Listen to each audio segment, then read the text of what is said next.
ओम शांति। आपका प्रश्न है, आज मुरली में आया अंतर स्वरूप से भगवान को प्रत्यक्ष करना है, माना भगवान के रूप को प्रत्यक्ष करना।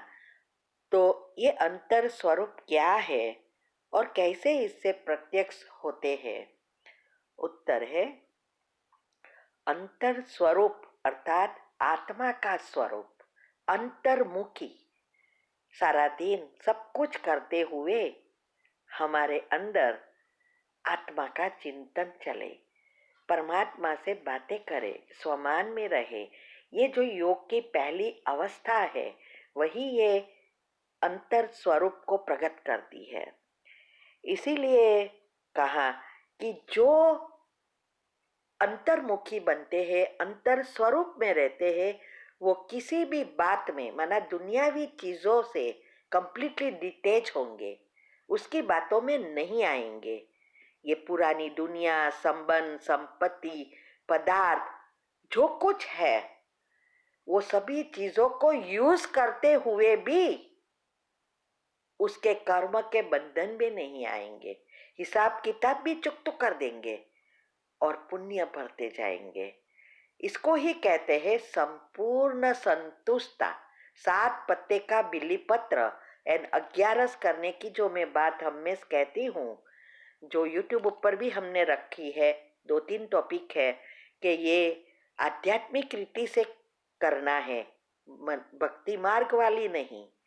तो ये 11 क्या है और 7 पत्ते का बिली पत्र क्या है, वो बातों को समझकर रोज करना है। ब्रह्मा बाबा ने तो एक जात के सब कुछ बलि चढ़ा दिया, लेकिन हमें हमारा कुछ ना कुछ कमिटमेंट है, तो हम एक साथ नहीं कर सकते, तो रोज करना है। और इससे हमारी जो बुद्धि है डिटेच होती जाएगी। कुछ भी किसमें भी हम फंसेंगे नहीं। माया का पंप इतना भारे है, भले योगियों को भी गिरा देती है। तो ये अवस्था वाले ही नंबर 1 में आते हैं। भले गृहस्थी है फिर भी आ सकते हैं, इसका कारण यही है। तो इसीलिए आज यही कहा कि ये जो भी चीजें आप देख रहे हो वो अल्पकाल की है, दिखावा है। वो जब ये बात समझ में आए तो हम इस बातों में कभी भी धोखा नहीं खाएंगे। ये माया का पंप या माया का धोखा हमें नहीं लगेगा। इसीलिए अंतर स्वरूप में स्थित रहना अर्थात हमारे जो 7 गुण हैं, वो 7 गुणों को इमर्ज करना। और 7 गुण जब इमर्ज हो जाता है, तब हम ज्ञान स्वरूप बन जाते हैं। इसके लिए ये 8 ग्रुप को अच्छी रीति समझकर फॉलो करना है, तब ये अवस्था बन जाएगी। ये नेचुरल होगी, उसके लिए कोई एक्स्ट्रा पुरुषार्थ नहीं है। हाँ, अटेंशन रखना पड़ता है, लेकिन टेंशन नहीं। अगर टेंशन रखेंगे तो नेगेटिविटी और बढ़ेगी, डिप्रेशन में चले जाएंगे। इसीलिए कई बार हम देखते हैं बीके बनकर भी उसको डिप्रेशन आ जाता है। हा? तो ये क्या है? इसका मतलब यही है, योग है ही नहीं, व्यर्थ और नेगेटिव ही चलता है, पॉजिटिविटी बनी ही नहीं है। तो इसीलिए आज बताया कि हमारे जो 7 गुण हैं वो स्वरूप में आए, हमारी चाल चलन, चेहरे, वाणी, व्यवहार, सब में ये गुण प्रकट हो। और उसकी निशानी है संतुष्टता। तो इसीलिए जितना हम इस 7 गुणों का चिंतन करेंगे, वो ही हमारी आत्मा की शक्ति बनेगी। और हमारी जो शक्तियां है वो नेचुरल आ जाएगी। जैसे शरीर के लिए हम भोजन मुख में रखते हैं, लेकिन उसको पचाना भी पड़ता है ना।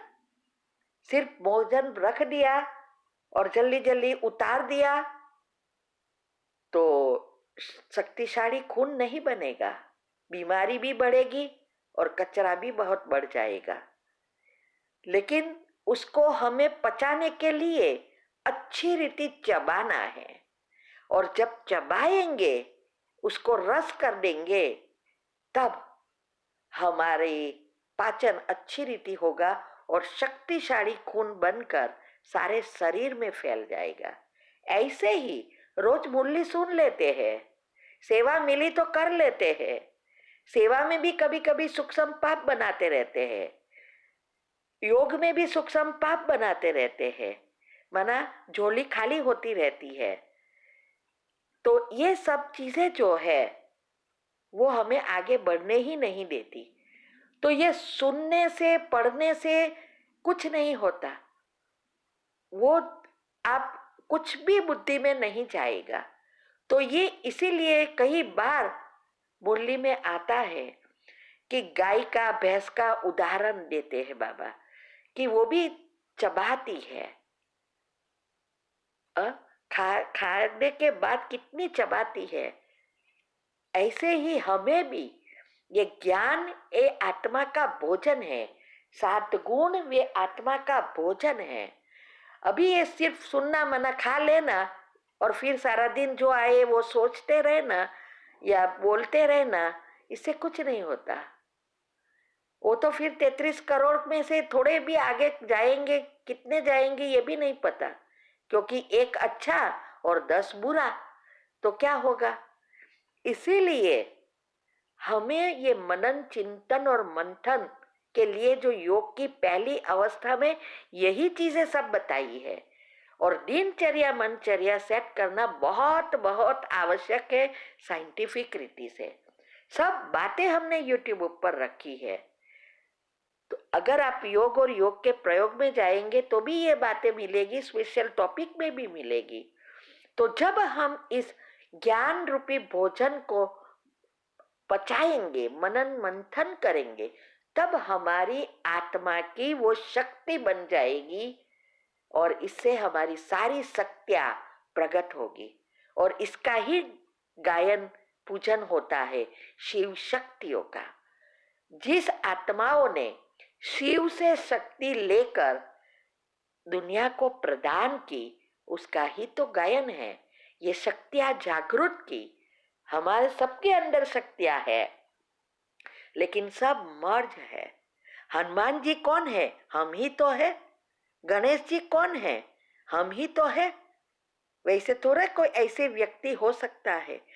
तो हनुमान जी को भी जब याद दिलाया तब वो उड़ सके और शक्तिशाली बन गए।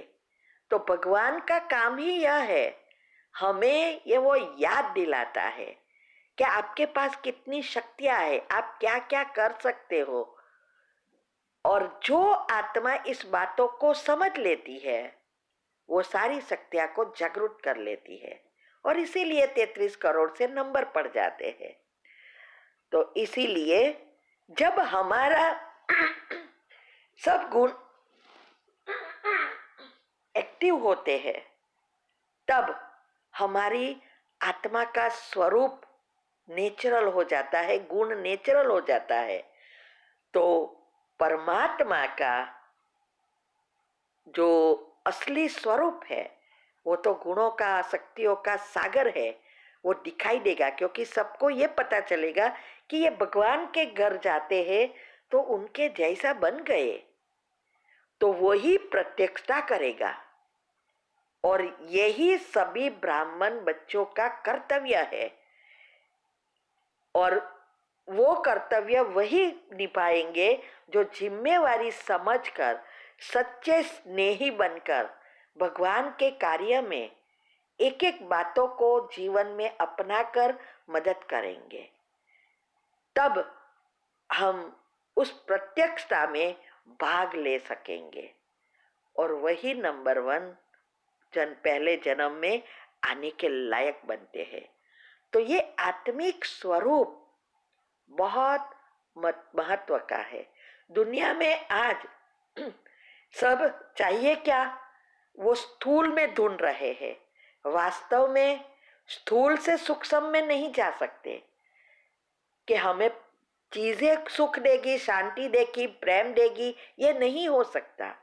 जब हम सूक्ष्म में एनर्जी भरेंगे तो भाग्य के रूप में हर एक स्थूल चीजें हमें मिलेगी। ठीक है। ओम शांति।